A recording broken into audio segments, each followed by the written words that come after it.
Daniel Padilla nag-celebrate ang kanyang birthday kasama ang mga cancer patients at rescue animals.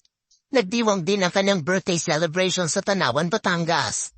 Kasama ang mga pamilya at kaibigan. Tanong ng mga netizens, binati ba siya ni Catherine Bernardo o kinalimutan na talaga ang kanyang birthday?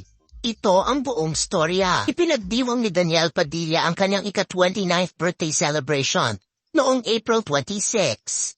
Nagkaroon ng malaking birthday celebration si Daniel Padilla sa Batangas nitong April 28 lamang. At dinaluhan ito ng kanyang pamilya at matatalik na mga kaibigan lalo na sa showbiz industry. Very happy at very proud daw ang kanyang nanay na si Carla Estrada. At ibinahagi niya na si Daniel mismo ang punong abala sa kanyang birthday celebration, na nag-decide na gawing April 28 ang kanyang celebration, instead sa mismong birthday niya sa 26. Umattend din ang tatay ni Daniel na si Romel Padilla, at sinabi niya na, "I'm very thankful sa poong may kapal.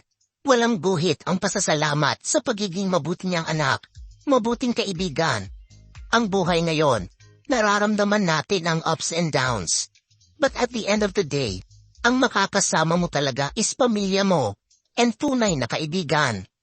Nagpapasalamat ako para sa mga taong tumindig para kay DJ. Noong panahon na siya'y nasa baba. Doon naman sa hindi kami binigyan ng katahimikan. Sana matapos na lahat yon." Present din sa birthday sina newlywed couple na sina Rhea Ataide, Zanjo Marudo, Senator Robin Padilla, ABS-CBN Executive Carlo Katigbak at Mark Lopez, at mga ilang celebrities sa showbiz industry. May pa-concert pa si Daniel kung saan pumunta siya at nakijamming sa mga guests. At sa huli ay may pa-fireworks pa na pang-finale ng kanyang celebration. Napansin ng mga netizens, lalo na ng mga Katniel fans, na hindi bumati si Catherine Bernardo sa kaarawan ni Daniel Padilla sa social media. Hindi tulad ni Daniel Padilla na bumati kay Catherine sa kanyang kaarawan. Umaasa ang mga Katniel fans sa isang simpleng bati lang galing kay Catherine. Pero may ilang netizens ang napaisip na talagang tinuluyan na ni Catherine na kalimutan si Daniel Padilla. At understandable yon dahil sa mga hindi magandang nangyari sa kanilang relasyon na naging dahilan ng kanilang hiwalayan. Very busy mag-celebrate si Daniel Padilla nitong nagdaang linggo para sa kanyang birthday.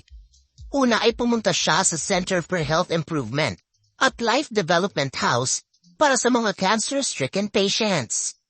Ipinakita ng kanyang nanay na si Carla Estrada sa Instagram ang mga highlights ng kanyang pagbisita, kung saan nagbigay ng mga laruan, pagkain, at financial assistance sa mga pasyente. Mensahe ni Carla Estrada ay, "Thank you, Child House, and to the children who are all cancer patients.